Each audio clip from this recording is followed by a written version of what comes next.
So I thought about talking.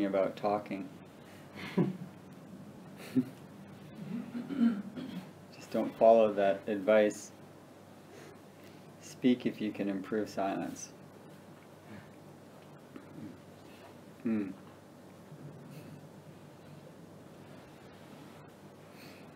So we were just reading about karma, being the heir of your karma, inheriting it,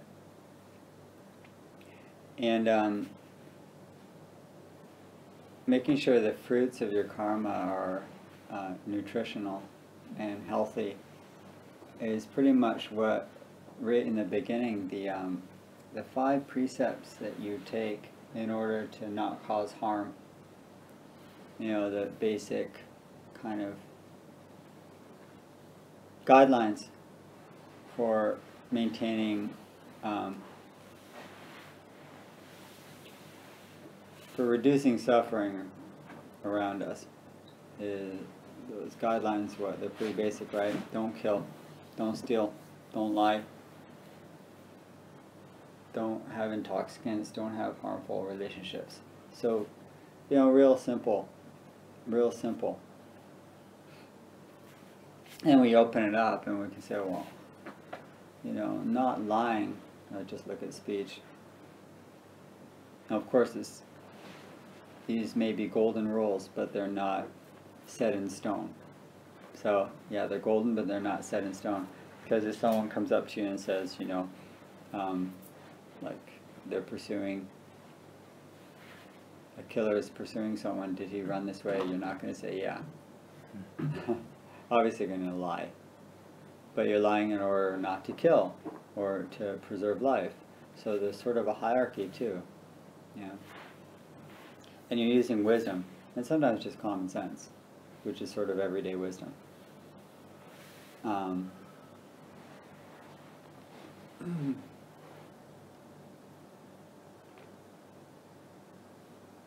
So then we can look at those precepts also, which are about creating karma, creating good karma. That's what they really are, you know.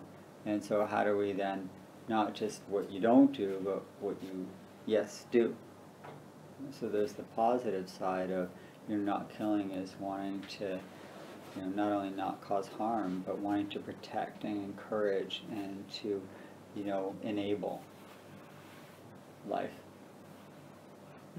And we can see that in so many ways, you know, simple ways, like even recycling is doing the precept of not killing, meaning encouraging life in the long term. It's like little drops in the ocean that can be pure water or it can be tainted and, you know, poisoned water or, you know, toxic. So every little drop matters, and we're somehow relating it to the precepts of creating good karma, basically.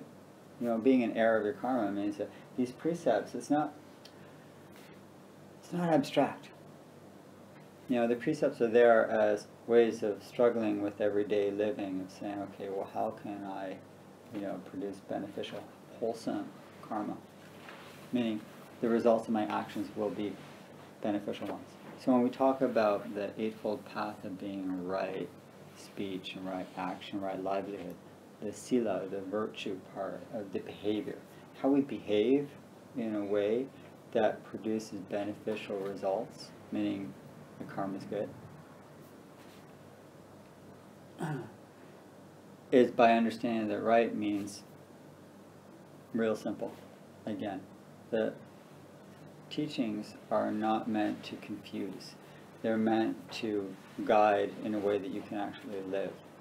And if it creates confusion, then we have to wonder, how am I understanding this? Maybe I'm complicating matters because I think that depth also means complexity, and it doesn't always.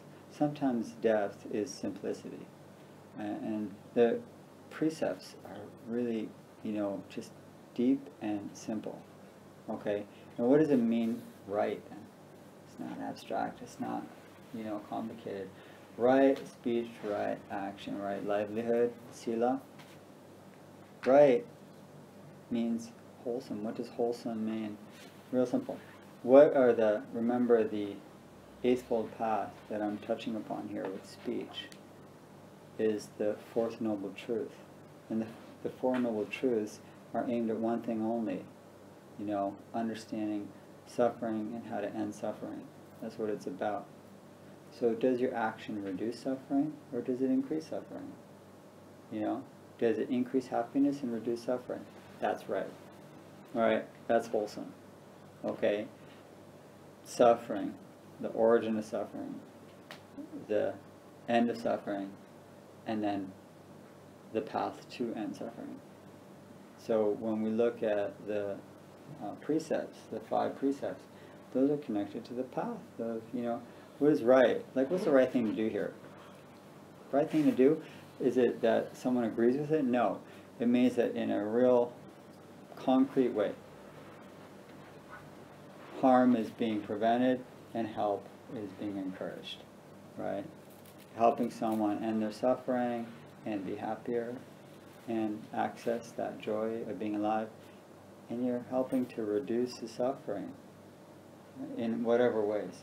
So yeah, it does become complex in that suffering is really sometimes subtle, right? There's very subtle states of suffering in our own desire, because, that sense of grasping and attachment is very, can be very complex. But the precepts are enough. They're, keep them front and center. And then you will always have these guideposts, this map of like what street I need to be walking on. Okay, so it's not so then, if you start losing your way because of all the subtleties that suffering, desire, and attachment of self do confuse us, then make sure the simplicity of having a path, you take out that map and you remember, yeah, it is here and I can place it in front of me. So we should be reminding ourselves of some of those really basic, streets, okay, and directions, right? It's there. The 5 precepts are there. Okay, the Eightfold Path, it gets into a lot of depth, and we can't have it all like the whole map of, you want to go somewhere, you don't open the map of the country and say, okay, how am I going to get to the bus station? Well, here's a map of Israel. That's not what it is. And the Eightfold Path is kind of like a map, of the world. It's like your whole life, okay? So you don't have a map of the whole life out. But right now, if you need to get from A to B, yeah, maybe you need to focus on right speech. Okay, this is what we need to focus on.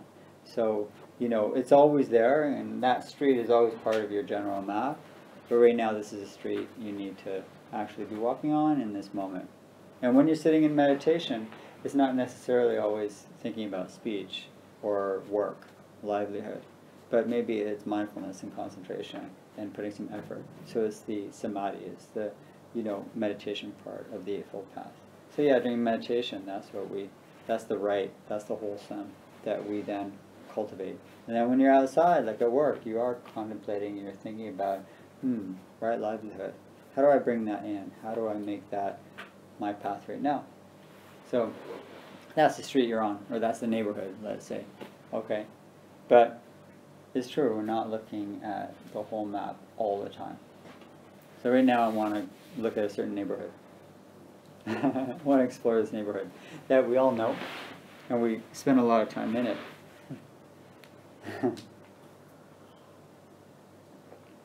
But sometimes a neighborhood that you're in a lot, because you always see it, that like you want to go down a certain place, you miss certain alleyways, or you miss certain houses or windows or stuff that you just don't see. Okay? And that's what right speech is like.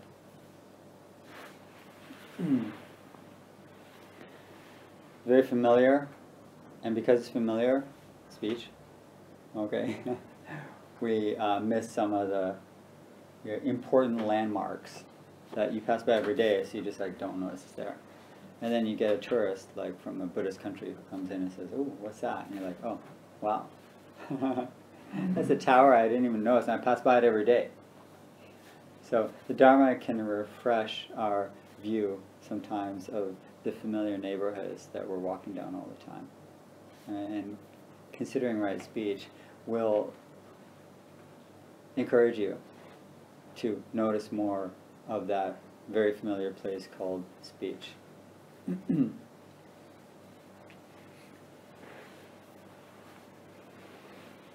one of the koans in the Gateless Gate, this famous koan collection of 48 koans that are used to prod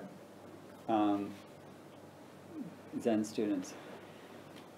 This is case number 36, and this guy named Gozo. And Gozo says to a student, you meet a master on the way when you're walking. Don't approach him with speech, but don't keep silent. You tell me, what are you going to do? Yeah? So you see somebody, and you don't know who a master is, right? Like, who's the master? Who do you walk by? You see someone you walk by on the street. Someone you know, maybe. Someone you don't know. Someone you need to interact with. And here's this koan saying, there's nothing you can say, but you can't keep silent. Right? Do you ever have that dilemma? You know, what is the right thing to say? What do I really need to say? And here, because it's being, that koan is being offered to us by a master. We're not talking about everyday interactions all the time. We're talking about, when is like the most important thing? You can't keep silent and you can't speak. Like, what's the right thing to do?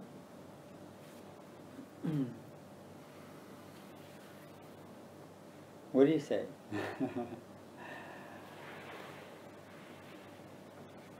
So, what is right speech?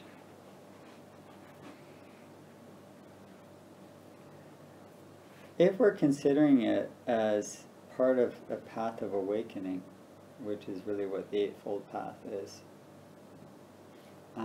an awakening to a real deep truth of who we are, what we're doing here, who, why, what, where, right? Really waking up to what it means to be here. How can speech not just be something that we sort of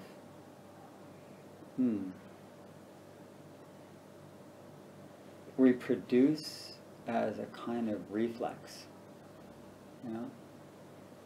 Meaning, it almost seems to happen. We speak, and then it's kind of afterwards we hear what we said, right? But do you ever speak, and you hear what you said before you speak? That's mindfulness of speech. When you hear it before. What does that offer you? That offers you a choice.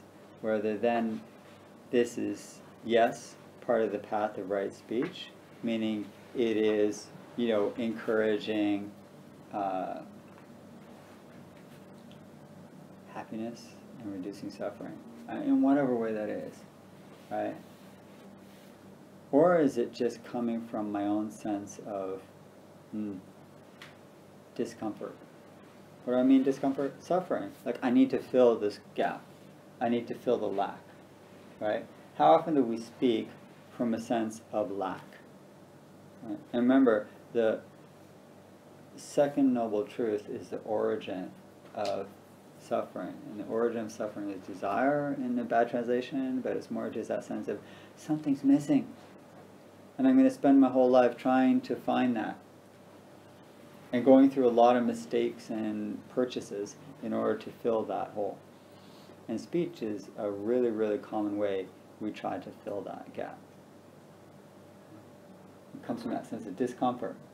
Can you hear that? Can you hear the suffering before you speak? So what is mindfulness of speech then? Well, let's relate it to our meditation practice, because we do want to see a continuity of all these, streets as really part of the same path. Okay, these neighborhoods make up a complete system. Right? It's where we live. So, if we can consider that speech and meditation and concentration, and also intention and view, are part of the same sort of city or country that we're living in, that they're actually part of the same terrain that we're walking on. So how is speech and meditation really overlapping practice? Well, when you're sitting, what you're doing is you're listening. Right? You're listening. You're listening partly with your awareness. You're listening with your senses. You're listening with your skin. Right? You're listening with your body. You're listening with your spine. Your sense of being here and now is one that includes everything you're experiencing. That's the deep listening. And it's deep listening. What makes it deep? Because it includes everything you're experiencing. You're not being selective.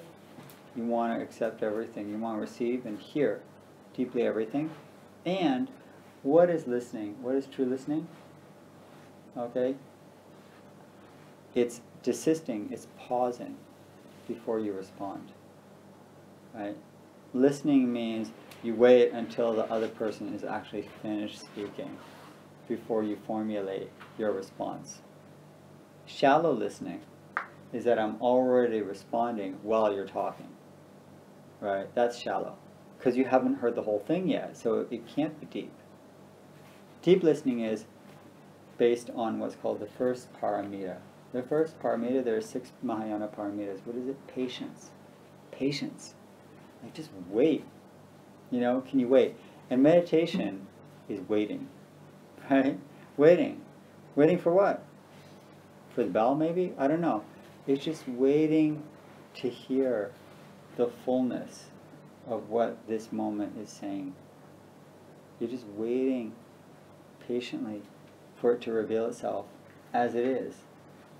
For this moment to finish speaking. Funny thing is, it's never done.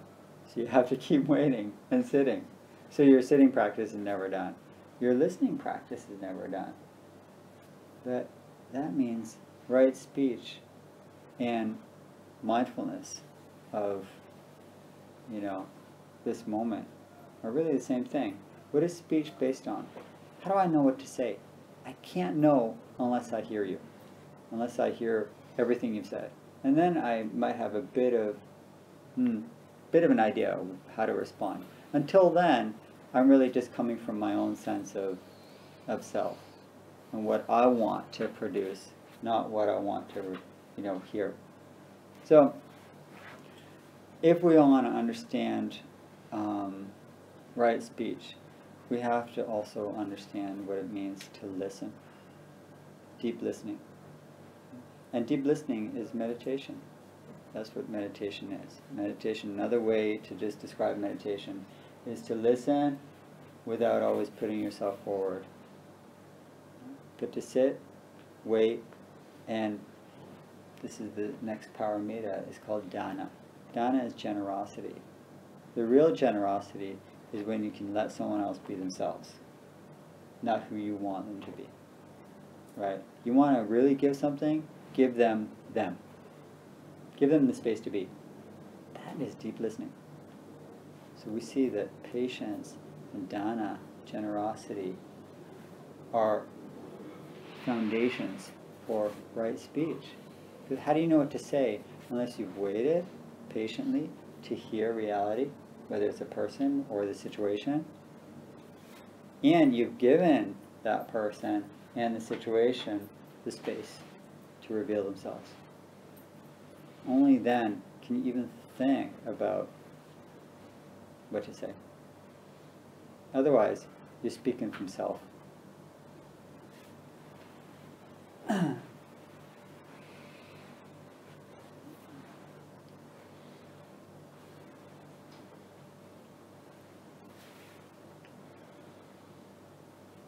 So now we can have a little bit of an approach to that koan. You meet someone, you can't not say anything. But you can't say anything. What do? Wait. Wait. You can pause. Pause. What's wrong with pausing? There's nothing wrong with pausing. Okay? Just pause. Breathe.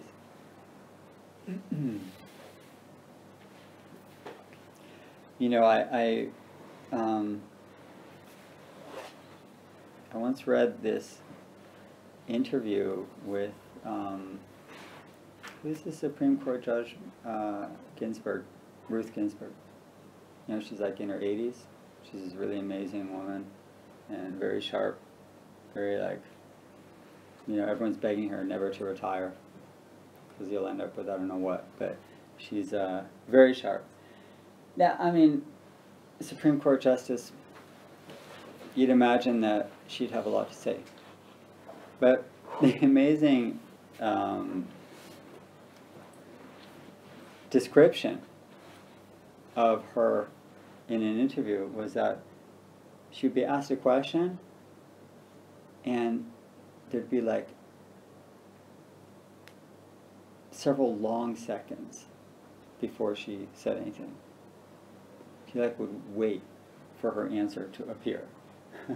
She'd think, and it wasn't just that she was thinking, she really wanted to hear your question. And that's so generous from somebody who you would think that, if there's any ego there, she deserves it. No. Her strength is in her generosity. She pauses before she responds. Wow.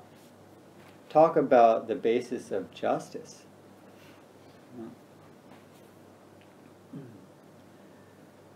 Deep listening. I read an account once about this crisis that Martin Buber, the philosopher, had when he was teaching at Hebrew University. This is in the 30s.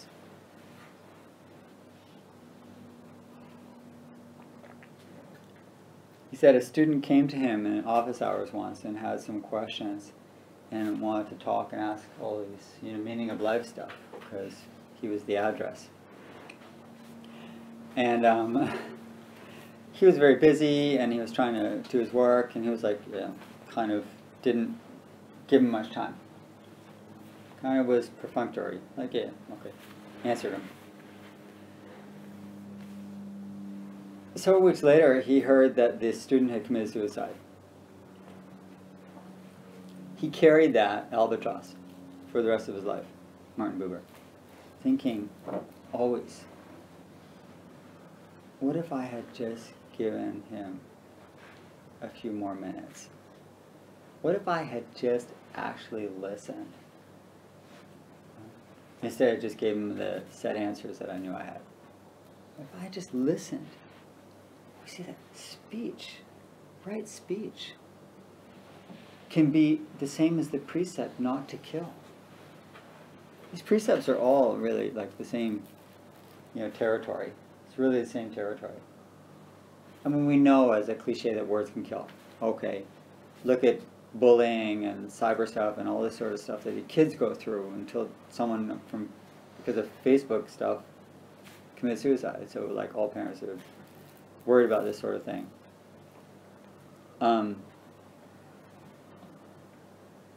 Someone was telling me about some Netflix show called 13 Reasons Why, and it's about that, some girl who kills herself but lets everyone know because of all the bullying she received. So we know, like, on one extreme that words can do that. And we also know that the power of words that, the Buddha taught for 45 years because he believed in the power of words. Otherwise he would have just been like, yeah, just follow my example, keep quiet, sit under the tree, and you'll be done. Well, no, he spent,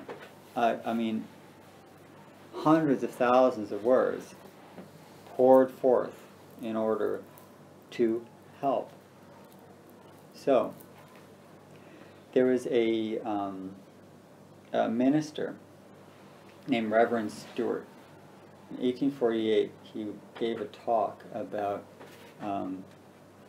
if you're going to admonish someone. Admonish is an old word for, like, you want to offer a bit of criticism, a suggestion, you want to help them out.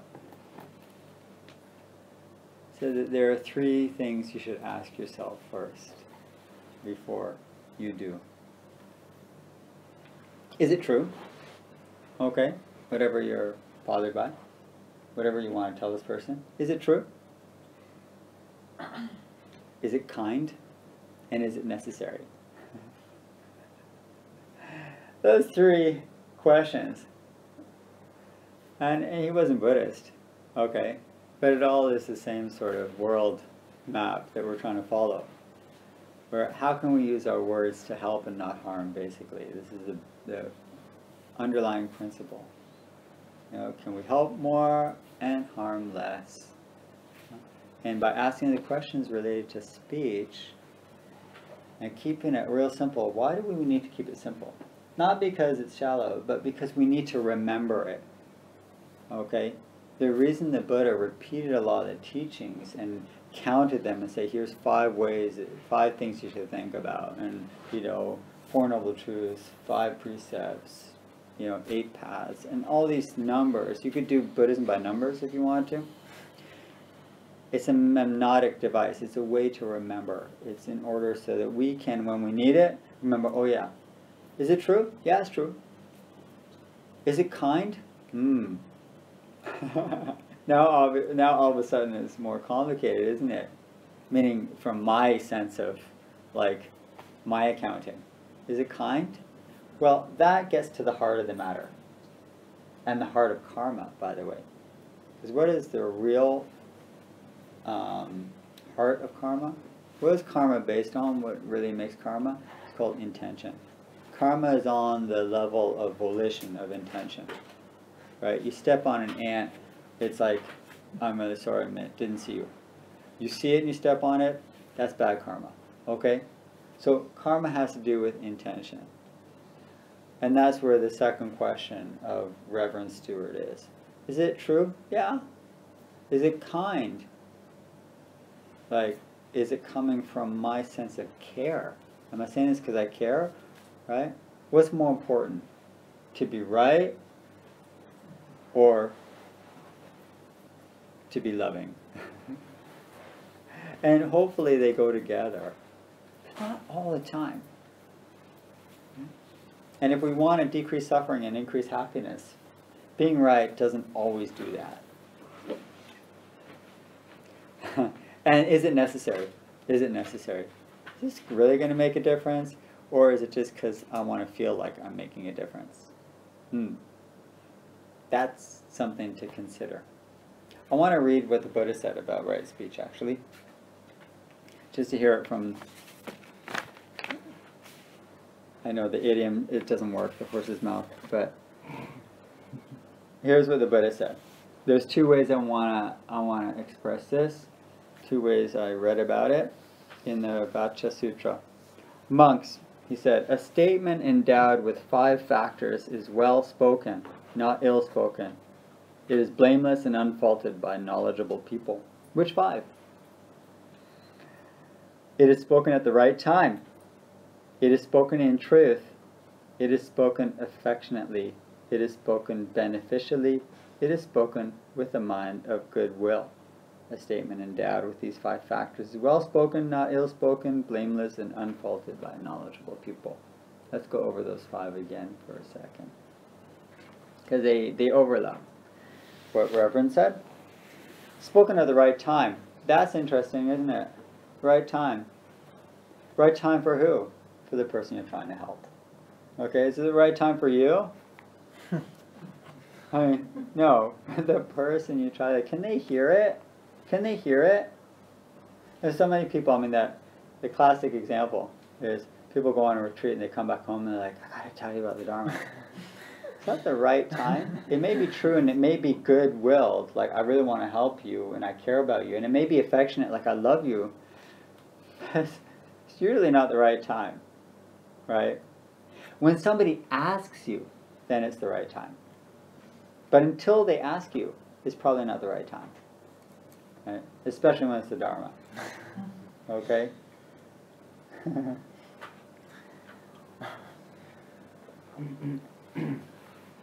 Is it spoken in truth? Okay.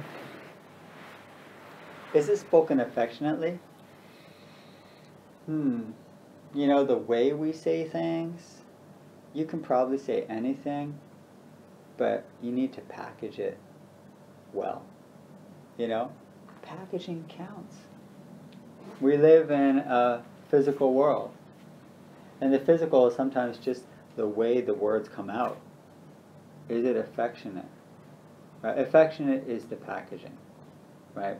It means that it sounds nice. It sounds nice. Yeah. I know it's a cultural thing sometimes, but politeness matters. You know? Just just speaking with a nice tone, showing enthusiasm, happiness, kindness, being gentle. You know, that's affectionately. And then is it beneficial? Spoken beneficially? Like, this is what the Reverend said. Like, is it necessary? You know, is it actually going to help or not? Is it going to help or not? You got to use some, intuitive wisdom to understand that, and maybe discriminating wisdom too. And then the last one was, is it spoken with a mind of goodwill? That's just another way of saying, what is my motivation? Somebody can be very affectionate, but they actually just want you to do something for them. Like it's just for themselves. So that's called manipulation. When it's affectionate, but it's selfish. But if it's affectionate and good-willed, okay, then I've checked my intention. So here we're coming again to how right speech is a form of mindfulness. Mindfulness of what? You're listening, that deep listening to what is your motivation here? Like, what's your intention in producing these words? In this interaction, like, what do you want to get out of it? You want to get out of it that you want them to be happy and suffer less? And you want to increase happiness and decrease suffering? Among all others, including yourself. Let's say someone's hurting you and you need to approach that. Okay, you want to help them to hurt less, and you want to be hurt less. So yeah, there's a place for that. It's not just all saying there's no me here. No. It could be that you need to work something out. But the motivation, the intention is, I want to get back at you because you've been hurting me. No. Or I want you to feel guilty because of what you're doing. No. Can it be the goodwill of, I want us all to suffer less and be happier, right? And from that place, I will speak, or maybe the right thing, the beneficial thing to do now is not to speak, is to withhold speech, is to be silent. But I'll only know that if I really work on mindfulness of intention. And that's the source of the karma here. Okay? Look at right intention. What is your intention here? You see the Eightfold Path is all interwoven one thing. Right? So yeah, to really understand right speech, you really do have to look at, be mindful of what's my intention. Help and not harm.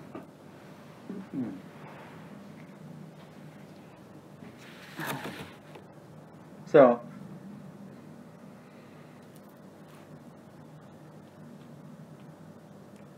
the last thing I want to share is, you create a sangha, a community of fellow travelers on the path of Dharma.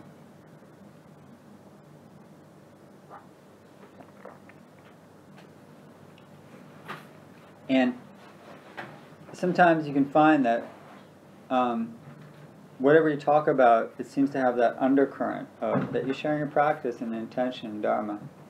But very often we can also switch to just, you know what, I'm back in my normal mode of unmindful speech. Unmindful speech. Now you could be speaking, you could be having the same topic of conversation, but what makes it right speech or what makes it not right speech? What makes it part of your path or what makes it just wandering aimlessly? Okay, is asking those questions, right? Is it coming from goodwill? Is it beneficial? Is it affectionate? All right. Is it truthful? Okay. Is it coming from those factors?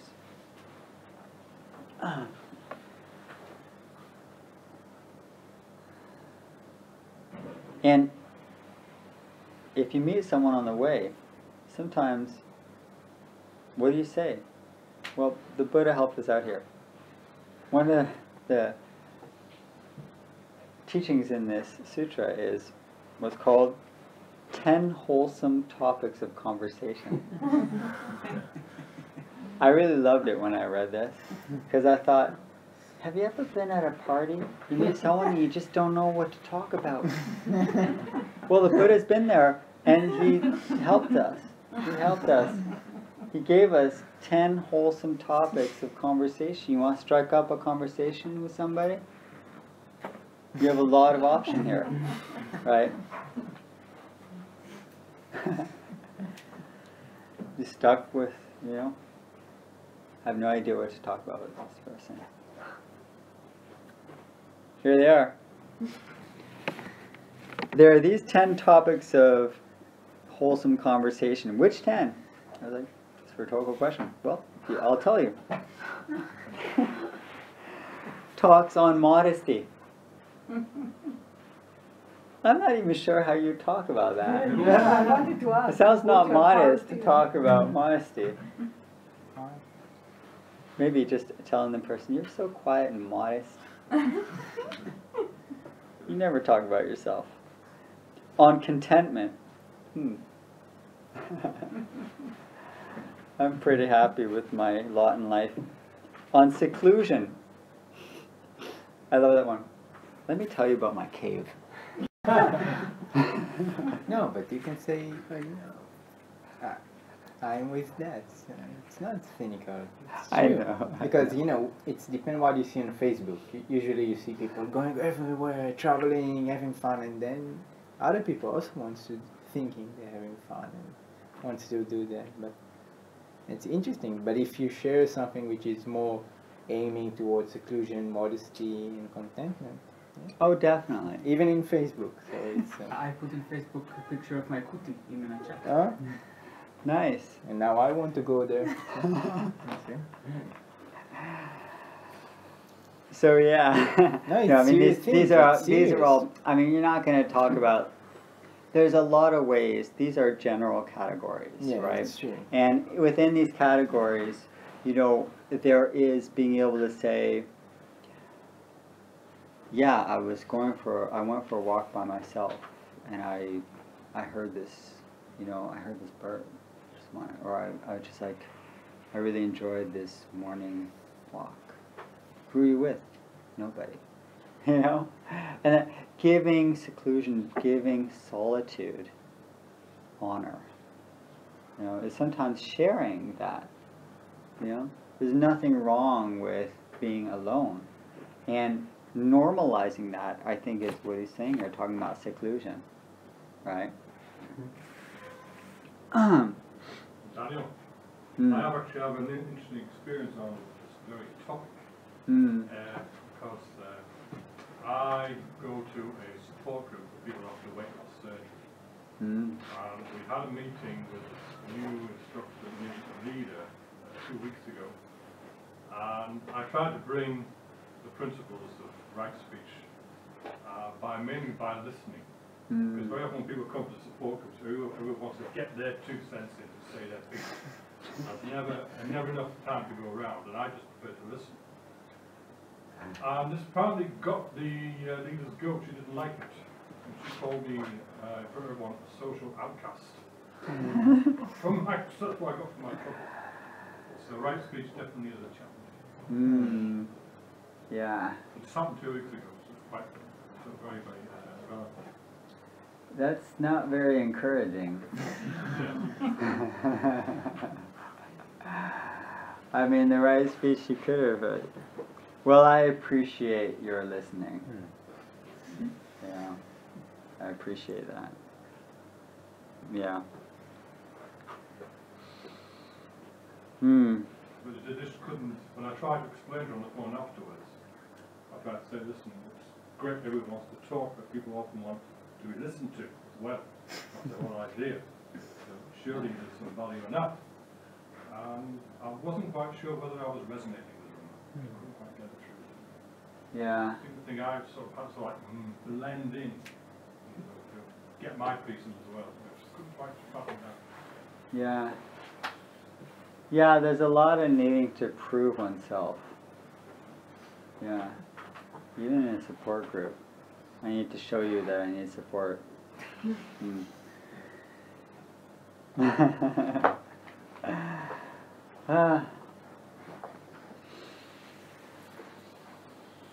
So these topics are nice because you take them where you want. Contentment. What does contentment mean? Talking about contentment. The other word is appreciation. Appreciation. It's just I had a How was your day? Oh, well, I really, there was this hour that I really just sat under a tree, and I just was so grateful that this tree was here. And it's no big deal. Was it life-changing? No, but I appreciated that moment. Or somebody smiled at me, and I really appreciated that. It made me feel content. I had a moment of contentment. I was happy to be alive, and I'm going to share that with you. Because I want us to encourage each other that it's possible. It's possible to be content. It's possible to be alone and to feel full. Okay?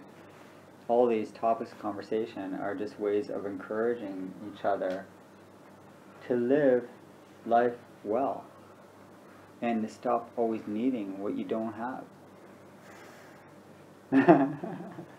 And yes, we do. Right speech is sharing that wisdom.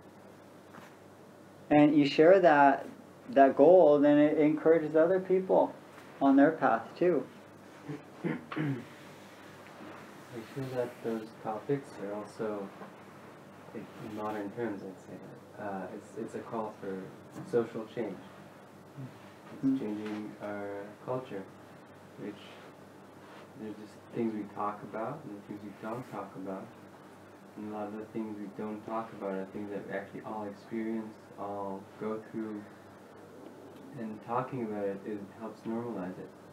So being with them becomes a wholesome act and not something to be ashamed of or blamed for, avoid. Like loneliness or the rest also are kind of that sort. Yeah. Look, if we were to rely on what most people share, and now we're not even sharing in person, we're just sharing virtually. Most people share either really what seems ridiculously happy or total victimhood. So one or the other, and total victimhood, like misery. And most life is in between those two poles, right? Most of the time, you're going to find yourself, somewhere in between those two. And that is where these topics come into play. That's where you find contentment. You might find ecstasy and excitement in the happy, and real pain and sometimes a source of compassion in the really misery. But most of the day, how can I then explore the topic of conversation of, I'm often by myself. Even when I'm on a bus or with, surrounded by other people or walking down the street and it's busy, I'm still alone. How do I explore solitude in the city, right? And to be content. How can I find contentment? And if I'm not having, here's the other aspect of right speech that I want to finish with because we're out of time. I didn't even get to the other topics that he said. Let me just say, he talked about persistence, in non-attachment, virtue, concentration, discernment, release, the knowledge and vision of release. Okay, these are all in Buddhist terminology. Fine. But non-attachment, hey, I don't need that. I just don't need that. I don't need that. I just don't need that. Okay? Non-attachment, release. What helps me feel more free in a true way? How can I feel more free? What is freedom anyway? And what vision do I have of freedom? What does freedom look like? Do we ever talk about it anymore? What does it feel like? What does freedom feel like? And I don't mean when you go traveling away somewhere. That's just the happy picture. I want to know today, what's your vision of release? All right? What's your vision of release? Again, the skill with right speech is choosing the words so that you can actually talk about those topics, but in ways that other people can hear. Because if I say, I want to talk about non-entanglement,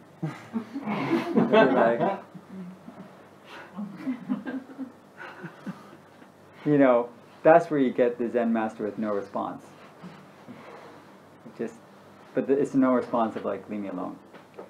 So, how do we skillfully share this without seeming like maintaining beginner's mind and not expert's mind. Right? Not being the one who knows, but really the invitation of the one who doesn't know. So I'm actually kind of interested in what you have to say, right? So I'm going to listen.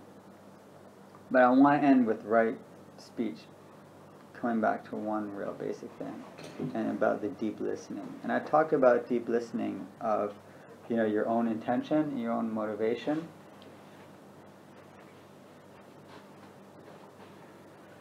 Most of the day, not only are you alone, but you are speaking. You're speaking to yourself. You're having a conversation in your head. Most of the time. Okay? You are thinking in words. And then the words come out as speech. Can you hear that speech before it becomes physical speech? Are you listening to your own conversation, your own inner conversation that you're having much of the time? Can you really listen to that? What are you talking about in your head? Okay? Meaning you can say, what are you thinking about? But when the thought becomes words, it's already speech. It just hasn't come out of your tongue yet, but it's speech already. So what are your topics of conversation in your mind most of the time? And if we can start to refine them so that it's path, then you'll be living Dharma. You'll be on the path. Right? Even if you're just alone and you have words going on, those words will be words of Dharma. And that's really what we want, because that provides us with the directions to get where we need to go.